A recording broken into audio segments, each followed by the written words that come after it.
Bapak Jeffrey Wedana. Nah, pada kali ini kita akan menghadirkan, dan tentunya ini saya juga penasaran, pasti penonton juga penasaran. Sudah hadir ini. Sudah hadir. Sudah hadir depan kita ini. Ya, nah kita kasih tahu dulu siapa nih beliau. Beliau ini lahir ketika Bandung lagi gurih-gurihnya. Ya, lagi seger-segernya. Betul. Ya, katanya Bandung itu dulu masih berkabut. Betul. Beliau lahir. Beliau adalah seorang arsitek dan juga seorang penulis. Nah, itu. Jadi beliau ini masa remajanya SMP-nya di SMP 5 Bandung, SMA-nya di SMA 2 Bandung. Ya. Melanjutkan kuliah di UGM. Ya, beda sama kamu. Lahir kamu di Garut, gede di Maerot. UGM, terus ITB, UNJ. UNJ. Beliau juga pernah mengajar dulu di Tenas. Ya, nanti kita tanya-tanya lah.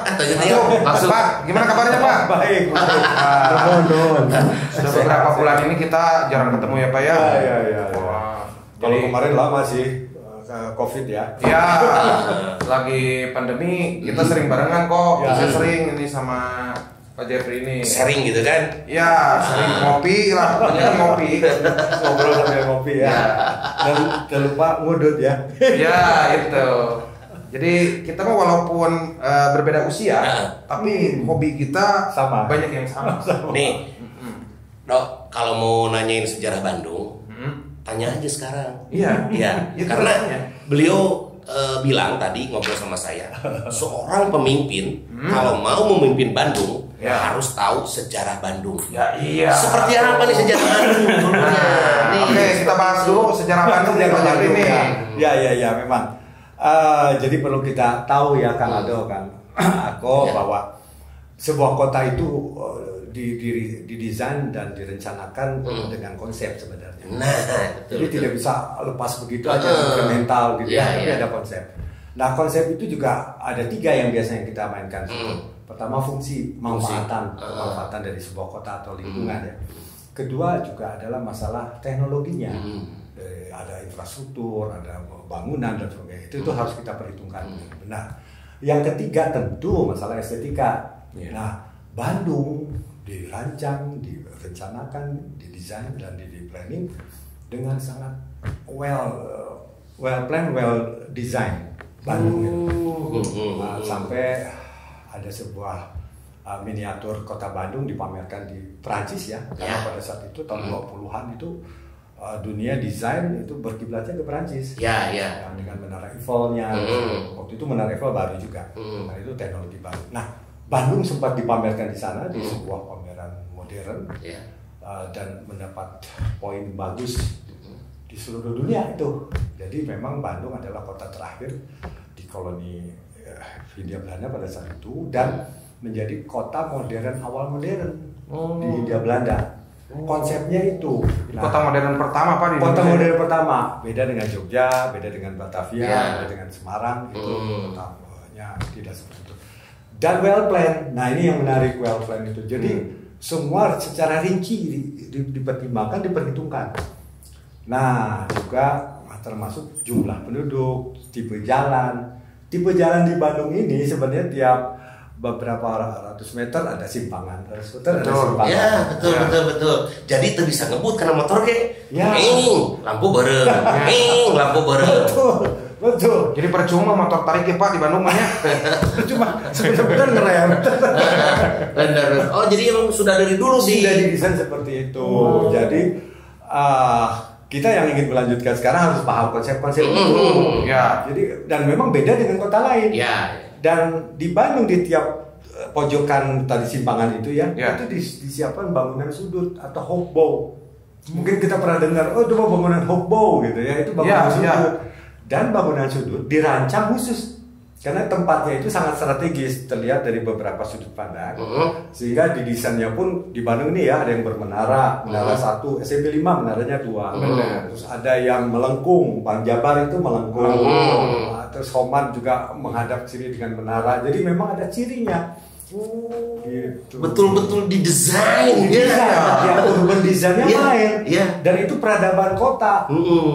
Bedanya dengan tikus, Ya. tikus mah nggak punya otak, nggak punya pikiran. Ya. Jadi rumah tikus mah berantakan, Ya. nggak ada ciri-ciri peradabannya, peradaban amburadul. Nah, kita manusia mah nggak mau jadi punya peradaban amburadul. Jadi sebuah kota nggak boleh amburadul. Harus tertib, ada signing ya. Nah, apa maksud dari tanda-tanda itu? Jadi itu mapping dari orang terhadap sebuah belantara lingkungan perkotaan. Kalau kita masuk ke kota Bandung, begitu masuk Jalan Jawa, perempatan Jalan Sumatera, dilihat kanan, ada bangunan satu menara. Oh, ini pasti ke kanannya ke Jalan Jawa. Itu ada mapping seperti itu. Di Simpang 5 ada tanda-tanda juga. Jadi sudut-sudut di pojok-pojok itu dibuat bangunan yang berciri. Dan itu hanya ada di Bandung. Nah, ini hanya ada di Bandung. Ini saya penasaran nih. Nih, misalnya ini Pak Jeffrey gitu akan menjadi seorang pemimpin nanti. Rencananya Bandung akan digimanakan lagi? Misalnya ini, Mas. Misal jadi pemimpin di kota Bandung. Ya, gambaran aja mungkin tidak saya ya, tapi kalau saya kasih masukan boleh ya, aja. boleh. Oke. Sebetulnya persoalan kota Bandung ini bukan hanya masalah jalan yang halus, itu mah udah begitu ya. Udah given lah sifatnya. Atau pepohonan itu given juga lah, harus itu mah. Tapi sekarang ini karena pemekarannya banyak, melebar dan juga penduduk menjadi banyak. Jadi persoalannya itu adalah kemacetan, banjir. Lalu ada masalah persampahan dan selam area kampung kota ya, kampung kumuh lah di perkotaan. Ini persoalan. Betul. Dan tentunya semua persoalan ada solusi dengan pendekatan konsep, dengan pendekatan macam-macam. Tapi juga harus paham dulu Bandungnya seperti apa. Karakteristik Bandung itu berbeda dengan Medan, Jakarta, Jogja, beda. Gitu. Nah, harus nyambung ke sana kan. Jadi memang kalau saya pikir yang paling pokok itu sebenarnya sekarang kemacetan. Kemacetan ya. Karena Bandung menjadi padat. Nah, yang lucunya ya, sebenarnya kalau kita bisa atur. Jadi gini, manusia itu kan mengatur. Itu beda dengan tikus tadi. Tikus mah kadi aja, berantakan amburadul. Manusia mengatur. Mengatur apa? Mengatur ruang. Mengatur apa lagi? Mengatur sarana prasarana. Nah, itu tuh harus diatur gitu. Jadi jangan sampai seperti kita punya toples ya, keler lah gitu, isi 2 tikus. Nah, pada saat dia 2 tikus itu masih bisa nyaman si tikus itu. Begitu tikusnya jadi 100, toplesnya begitu dan kita nggak atur ruangnya lagi, saling gigit, saling nggak nyaman gitu. Itu perbandingannya. Logis ya, logis. Pikiran ya. Jadi kamu gimana mau jadi tikus? Jadi kucing?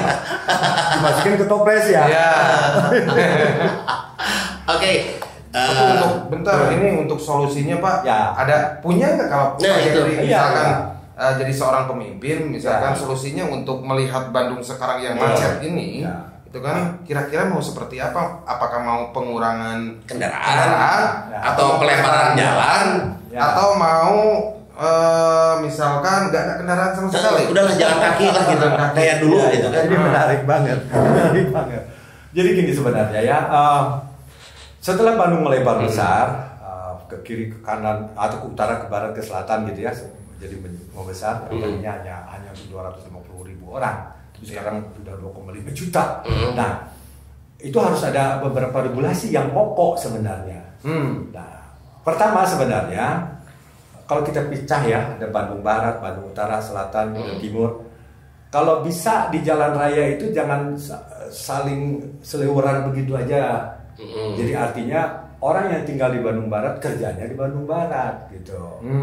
Orang tinggal di Bandung Utara kerja di Bandung Utara. Nah, gimana caranya?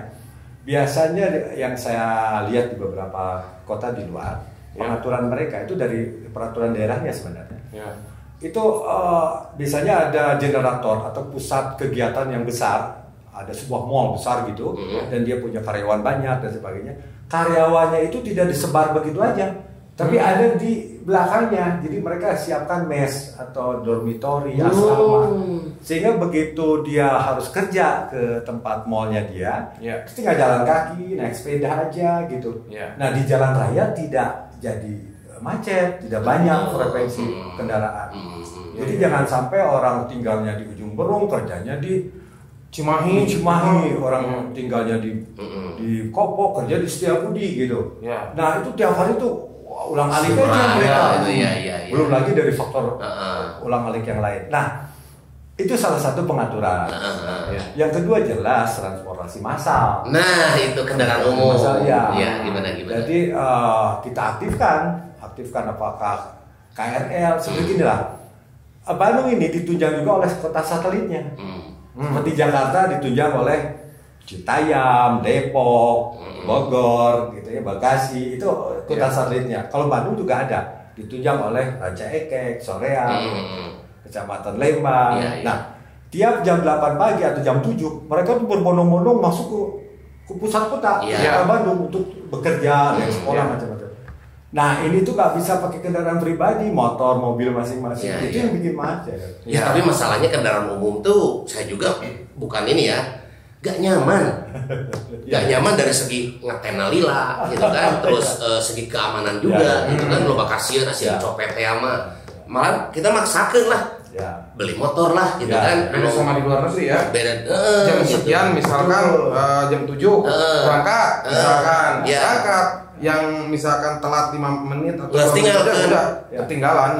Terus tempat turunnya khusus gitu. Turun di mana wae jadi termacet gitu kan ya. Nah, sebenarnya jalur aktif kereta api kita ya. Itu sebenarnya menghubungkan di sub-sub urbannya. Misalnya ke Cicalengka. Dulu tuh ke Jatinangor tuh ada jalan kereta api juga. Sekarang nggak dipakai. Terus ke Cibide juga ada, ke Soreang juga ada, sekarang nggak dipakai. Nah, sebenarnya kita bisa aktifkan lagi itu sebagai angkutan massal gitu, sehingga mereka tidak pakai motor, tidak pakai mobil masuk ke kota Bandung, jadi pakai kendaraan transportasi massal. Daripada misal harus maksakan bikin, tapi ya sudah kejadian ya, kereta api cepat Bandung Jakarta, mendingan di tiap-tiap kota satelit itu diaktifkan sebenarnya. Betul. Sehingga kemacetan di tiap Bandung itu kota termacet di Indonesia loh, mengalahkan Jakarta dan Medan dan Surabaya. Ini luar biasa dan ini persoalan. Sekarang tuh termacet, stuck. Bayangkan 5 tahun ke depan kalau kita nggak ada. Nah itu ya. Bayangkan 5 tahun ke depan aja. Tapi dulu udah bener ya Pak, ketika dibangun stasiun kereta, betul. Kayak ke Tanjung Sari itu ada kan ya? Ke Tanjung Sari, ke Soreang ada. Cibide itu kan. Tahun 75 waktu saya di SMP 5 itu masih aktif loh. Saya ke Soreang itu pakai kereta api. Sekarang kita ke Cibatu, ke Garut, tapi yang Sumedang ke Jatinangor nggak ada. Yang ke Soreang udah nggak ada. Padahal itu tanah PJK-nya masih ada. Masih ada. Dan itu tinggal diaktifkan rel aja daripada bikin kereta api cepat misalnya, atau kereta api cepat jalan, ini juga jalan.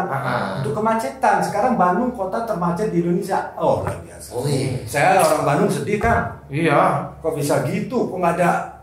Gimana ini? Ini mah memang tugas kita bersama ya. Pemerintah kasihan banget. Pemerintah kita kasihan. Kita harus ujung-ujungnya jadi pandemelehan teh apa ya? Pandemelehan, panudingan.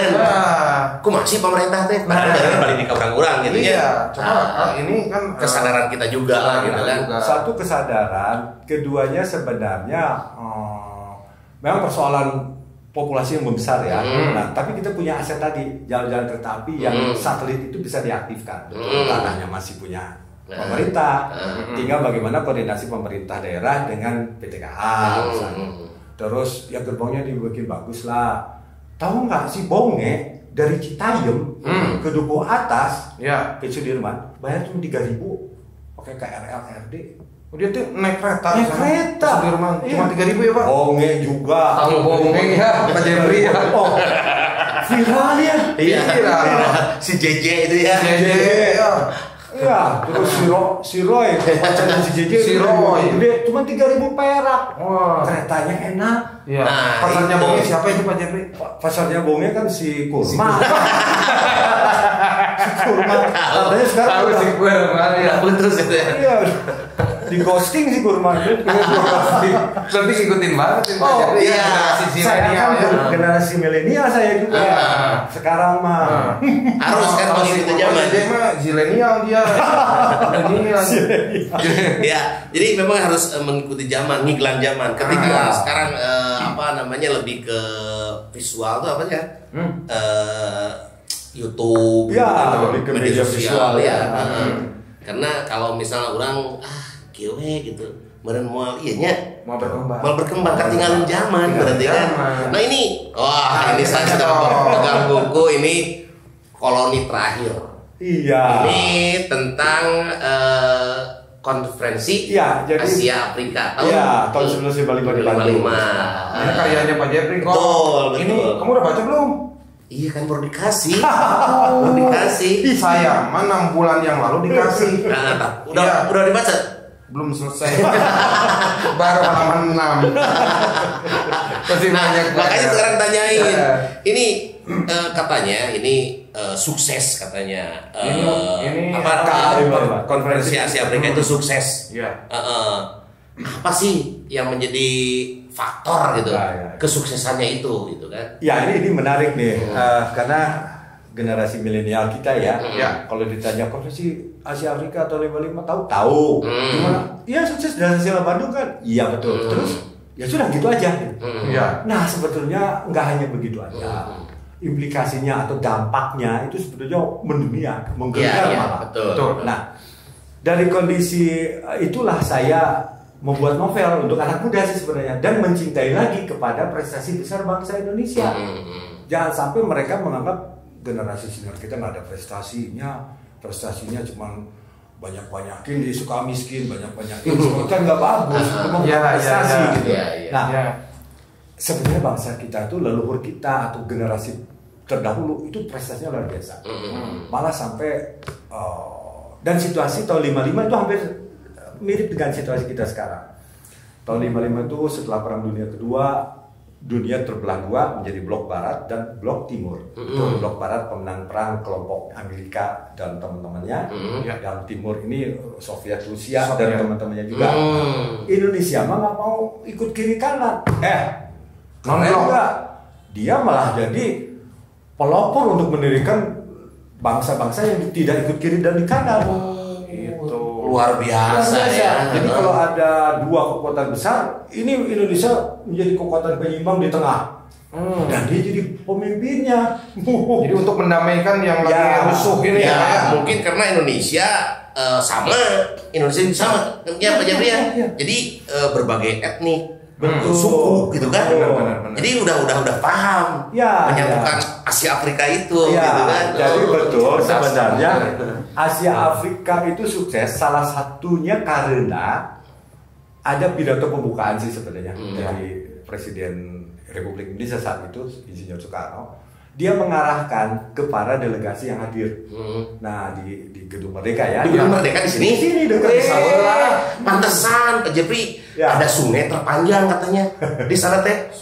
Sungai Cikapundung Ponok juga penuh. melewati Asia dan Afrika. Dua benua. Cerdas. Iya betul.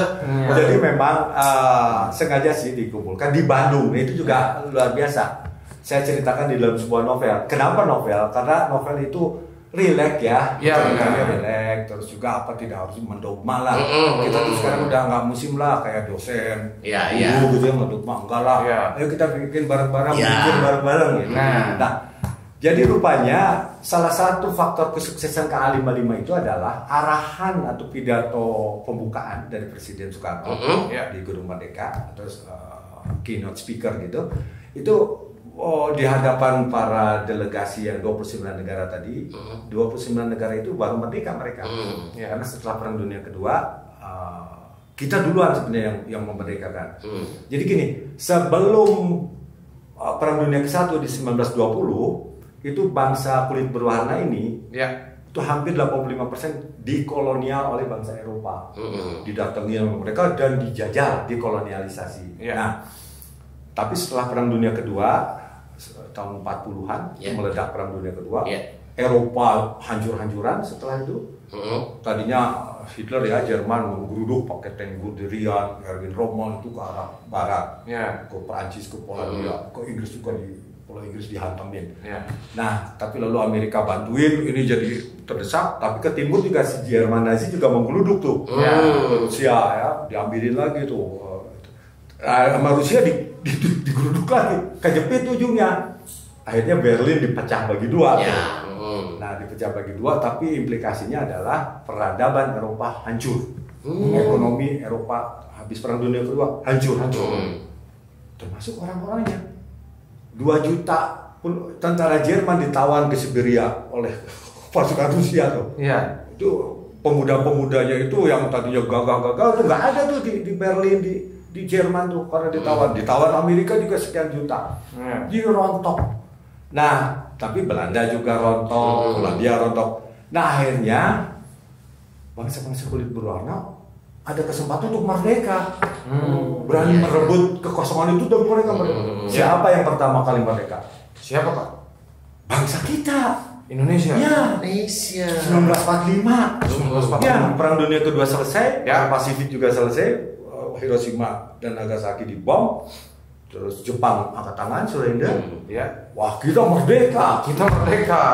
Merebut. Ini nggak boleh dikuasai lagi oleh bangsa asing. Hebat. Yang kedua, India tahun 47. Ambil juga dari Inggris. Terus Cina 49. Terus tiap tahun lagi merdeka. Nah, tahun 55 hanya 29 bangsa atau negara yang sudah merdeka. Berkumpul di Bandung. Dikumpulkan di Bandung. Nah, yang menariknya itu pidatonya itu presiden kita tuh pidato. Bangsa Asia Afrika, kalian adalah beragam. Banyak berpandangan macam-macam. Bangsanya beda-beda. Warna kulit juga beda-beda. Agamanya pun beda-beda. Karena di Asia Afrika ini semua agama ada. Buddha, Hindu, Islam, Kristen, Ortodok, wah segala macam ada.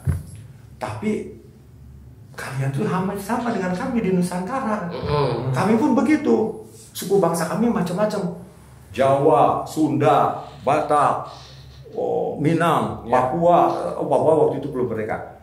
Belum dilepas oleh Belanda ya, tahun 55. Kalimantan ada Dayak, ada orang Bali. Kita beragam. Agamanya juga beragam. Ada satu kesamaan. Iya. Nah, kata presiden ini, Pak Isidro Soekarno ini, dia bilang, ambillah langkah seperti kami. Kami hidup rukun. Oh iya, gimana mereka yang berpikir-pikir? Kami punya sebuah tali pengikat dalam sebuah kebinekaan ini. Nah, coba cari tali pengikat itu, yaitu persaudaraan yang muncul dalam Pancasila kita ya. Itu luar biasa. Itu makanya sukses gitu. Diakui sama dunia. Indonesia menjadi viral lah kalau untuk bahasanya. Viral gitu kan. Bisa mempersatukan pas KA dulu yang dari luar sana ke Bandung kan semua ke luar negeri. Itu kesininya naik apa, Pak? Kira-kira ya naik pesawat atau naik pesawat. Udah ada pesawat ya, Pak ya dulu ya? Sudah ada. Nah, jadi sebenarnya yang menarik lagi di bangsa-bangsa yang 29 datang hadir ke Bandung ini itu sebagian itu blok barat, sebagian blok timur, sebagian lagi mungkin tidak blok kiri kanan ya. Terus Indonesia itu nggak ke kiri nggak ke kanan, Indonesia itu non blok. Pengen blok sendiri aja lah gitu. Tidak ikut ke sini, tidak ikut ke sana. Nah, yang blok Amerika misalnya itu ada di situ tuh ada Thailand. Didatang ya ke sini, Turki datang ke sini. Terus ada beberapa India juga ya. Terus ada yang blok Rusia ada juga. Misal Vietnam Utara ya. Terus ada beberapa. Nah, mereka tuh tidak berantem di sini karena berpikir wah lebih bagus kita cari persatuan daripada cari permusuhan gitu. Sehingga jadi sukses. Nah, sebenarnya kalau mereka berantem saling ini kan. Saya mau gini, saya mau gitu, saya mau gini gitu. Lama-lama berantem deh.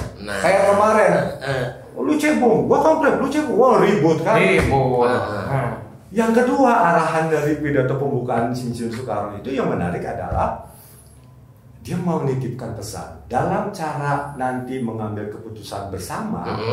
Jangan pakai puting, itu mah gaya barat. Tuh, jangan pakai puting. Acara yang terbesar mana itu yang gitu. Yang ngarahin. Iya. Coba carilah cara-cara yang lebih nyaman. Musyawarah mufakat. Betul. Nah, gimana musyawarah mufakat tuh? Kalau misalnya Kang Aldo merah, saya putih. Ya. Kita kata Kang Aldo harus merah. Saya bilang harus putih, harus merah. Kita mufakat aja. Ya udah, hasilnya apa? Merah ke putih-putih. Ya, di situ enak, di sini enak gitu. Ya, benar. Nah, dan ini ada semacam kesepakatan. Dasa sila Bandung. Nah, jadi setelah mereka bersidang-sidang di KA 55, lalu mereka akhirnya sepakat. 29 bangsa negara yang baru mereka ini sepakat mengeluarkan sebuah statement yang dinamakan, sebenarnya namanya itu The 10 Principle of Bandung. The 10 Principle of Bandung. Iya kan, internasional name-nya itu ya. Dasa. Sama kita di dalam kurung Dasa Sila Bandung. Isinya adalah menolak segala gerak kolonial bangsa Eropa di seluruh dunia. Hebat. Karena menurut saya hanya ada 3 peristiwa besar dunia tentang kemanusiaan. Pertama, Declaration of Independence, Thomas Jefferson di 1796 menggabungkan bangsa Amerika untuk melawan kolonial Inggris. Lalu muncullah negara baru yang namanya United States of America. Itu Declaration of Independence. Yang kedua, peristiwa kemanusiaan yang kedua dunia ini, adalah peristiwa Revolusi Prancis. Itu kerajaan feodal yang kerajaan itu memisahkan antara raja dan rakyat. Jadi nggak boleh ini, kalau raja orangnya berdarah biru, titisan dewa, rakyat itu yang harus ngabdi ke raja. Nah itu nggak mau secara hak asasi, dibongkar, dilawan.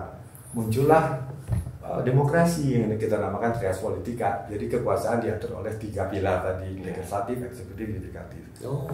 Dari sana nih. Nah, yang ketiga peristiwa besar dunia tentang kemanusiaan itu adalah The 10 Principle of Bandung.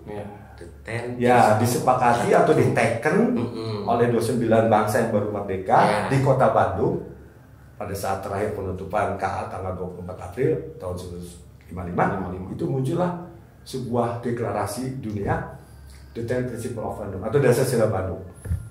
Ini memberikan dampak, tatanan kolonial internasional berubah karena orang kulit putih juga akhirnya lebih menghargai orang kulit berwarna.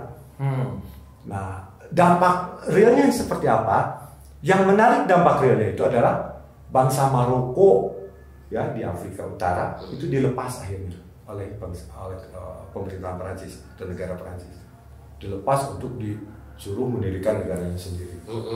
Lalu tahun 1956 lagi bangsa Aljazair juga begitu, dilepaskan. Hanya salaman, nggak merebut dengan darah dan senjata. Langsung dikasih kemerdekaan gitu Pak. Banyak keuntungan. Dan juga bangsa Melayu tahun 1957 itu hanya disalamin gini aja oleh negara Inggris. Kamu siap-siap bikin negara Malaysia. Berkat apa? Berkat 10 Principle of Bandung. Jadi bangsa Maroko, bangsa Aljazair dan bangsa Melayu yang pertama ini mereka dilepaskan, benar-benar berterima kasih kepada bangsa Indonesia. Nah itu hasil kesepakatannya, jadi menguntungkan berbagai negara itu yang sedang bebas jadi merdeka. Di Maroko ada jalan Insinyur Soekarno. Ada tuh, makanya kamu jangan banyak Maroko. Di Aljazair ada patung Soekarno juga karena mereka kagum dan berterima kasih kepada Bandung Indonesia Soekarno. Mudah-mudahan ya orang Melayu juga di Kuala Lumpur adalah jalannya atau patungnya Soekarno, karena mereka juga terimplikasi oleh terdampak oleh adanya KA 55. Dasar Sila Bandung itu hasil kesepakatan. Kasih tahu ke sana, suruh bikin apa aja di sana. Pokoknya ada sebuah penghargaan lah, terima kasih. Jalan Bandung Jalan Bandung gitu kan. Kuala Lumpur. Bisa bikin Kampung Soekarno kayak apa ya? Kan mereka dimerdekakan oleh betul. Konferensi Asia Afrika oleh Dasar-Sila tadi. Nah itu jadi dan tiap tahun itu sampai sekarang udah 130-an bangsa-bangsa kulit berwarna lepas dari kolonialisme. Nah itu nih itu kan tadi hasil kesepakatan yang dinamakan Dasar-Sila Bandung. Yang terakhir apa nih? Yang terakhir ini tentang acara besar gitu kan, KAA tahun 55 itu pastilah ada yang namanya pensabotasian gitu kan, terus pengacauan seperti itu. Ada nggak Pak? Ya. Kebetulan tahun 2003 saya bikin model foundation ya dengan kawan-kawan. Salah satunya adalah Pak Ruslan Abdul-Ghani, udah meninggal beliau. Dia itu sekjen KA tahun 55. Dia cerita banyak. Nah, jadi rupanya pada tahun 55 itu situasinya hampir sama dengan sekarang. Blok Barat, Blok Timur itu sedang giat-giatnya. Sehingga mereka juga antara Blok Barat dan Blok Timur tidak ingin negara-negara yang kumpul di Bandung ini lari ke blok mereka atau ke musuh blok mereka. Sehingga mereka berusaha untuk menggagalkan KA 55. Ya, jadi Perdana Menteri India sebelum masuk ke Bandung itu terjadi penembakan di Delhi, tapi luput.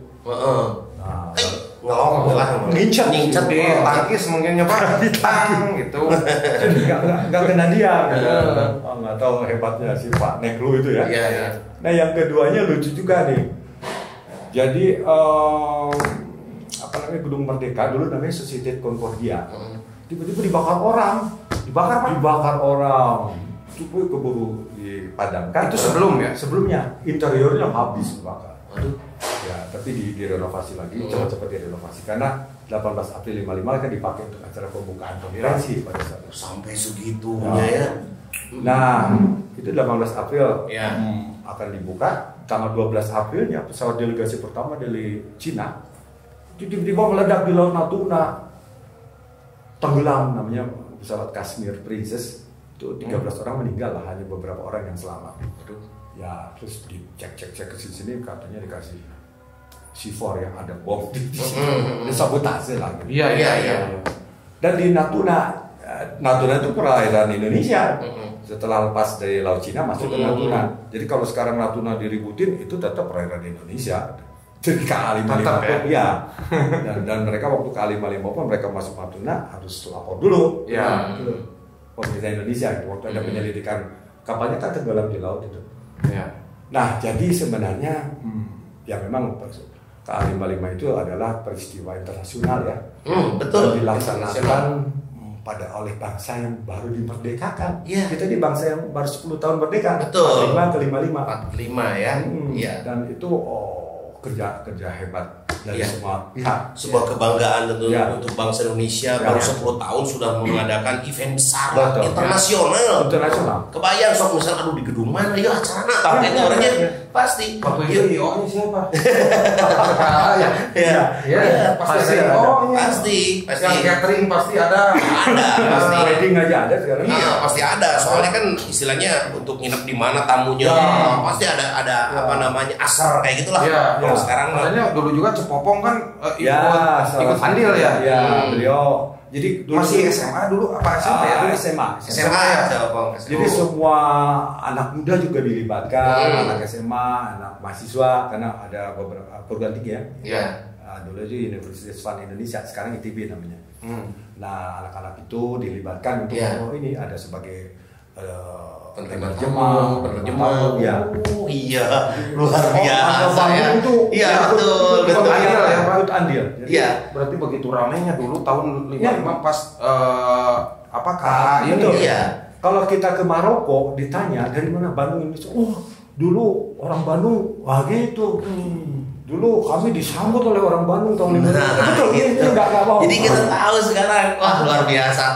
Nih, Pak Jeffrey, ini penting sekali berarti ini berada di perpustakaannya sekolah-sekolah. Ya, betul. Ya, karena isinya ini betul-betul apa ya sejarah juga. Terus lebih membumikan lagi Pancasila ini. Iya, betul. Jadi tertanam di novel ini cerita-ceritanya tentang perilaku-perilaku yang mencerminkan nilai-nilai Pancasila. Ya, ini perlu banget nih untuk memperkuat anak-anak muda sekarang. Betul. Kan, biar tidak terpecah belah ya Pak. Nah, coba boleh dijelaskan nih. Iya betul. Gampang. Pertama, kita ini memang disrupsi ya, generasi milenial ini di persimpangan jalan sebenarnya. Karena mereka secara historis juga nggak banyak lagi terputus ya. Nah, sedangkan kedepannya atau lingkungan faktor eksternal kita, liberalis kapitalis itu masih main.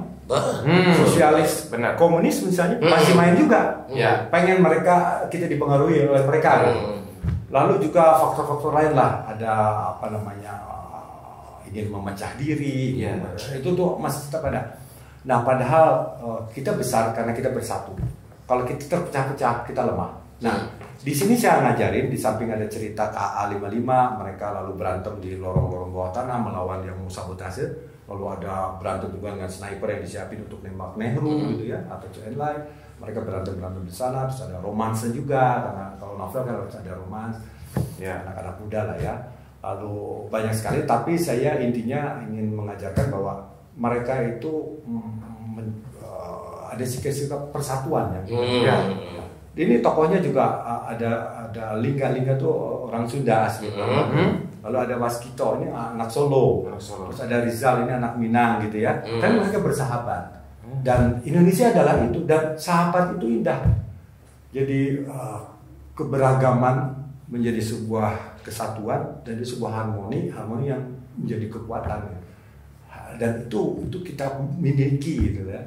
Jangan kekuatan keharmonisan ini dipecah-pecah lagi menjadi lalu babak belur, lalu bodoh lagi kita. Kita bodoh tuh karena kita pecah-pecah. Nah, itu. Kita dibodoh-bodohin hampir berapa ratus tahun ya oleh bangsa Eropa misalnya. Karena kita dipecah-pecah. Divided impera ya. Pecah belah, lalu mereka menguasai. Jangan sampai ke sana. Mengadu domba. Domba. Betul. Domba. Ya. Terima kasih Pak Jeffrey ya sudah ngobrol-ngobrol. Sebenarnya masih banyak yang ditanyakan lagi, tapi nanti kita bikin season 2. Soalnya banyak kalau ngobrol sama Pak Jeffrey. Nggak bakalan selesai 2 jam 3 jam. Harus 3 bulan lah. 3 bulan. 3 bulan beberapa episode lah. Ya, mungkin ini ada semacam quote atau closing statement lah dari Pak Jeffrey. Ya, jadi intinya saya titipkan ke generasi muda bahwa sebenarnya kita nggak usah lihat terlalu jauh keluar ya. Kita bisa menggali prestasi besar bangsa itu banyak gitu. Jadi peristiwa KA55 saja itu tidak hanya dilihat KA55 Dasar Bandung, 29 negara datang ke Bandung, titik, nggak hanya seperti itu. Tapi kita harus gali dan lihat mutiara-mutiara yang ada. Itu tadi. Ternyata bangsa Indonesia dapat melepaskan bangsa-bangsa atau saudara kita ya dari kolonial. Dan ini adalah bangsa kita adalah bangsa besar ya. Yang perlu kita jaga dan dihargai martabat bangsa Indonesia. Nah, itu jadi merasa bangga, merasa leges gitunya sebagai bangsa Indonesia. Saya inginkan generasi muda juga seperti itu. Bangga terhadap bangsa Indonesia dengan prestasi besar bangsa. Jagalah prestasi besar bangsa. Nah, itu lagi generasi muda sekarang ya. Terima kasih Pak Jeffrey sama-sama sudah hadir di Mungkin Ini Podcast. Karena mungkin ini podcast, mungkin ini juga bukan. Oke, sekali lagi terima kasih Pak Jeffrey, sehat selalu ya. Alhamdulillah. Nanti kita akan ngopi bareng. Mangga. Jangan lupa ngundun ya. Oke.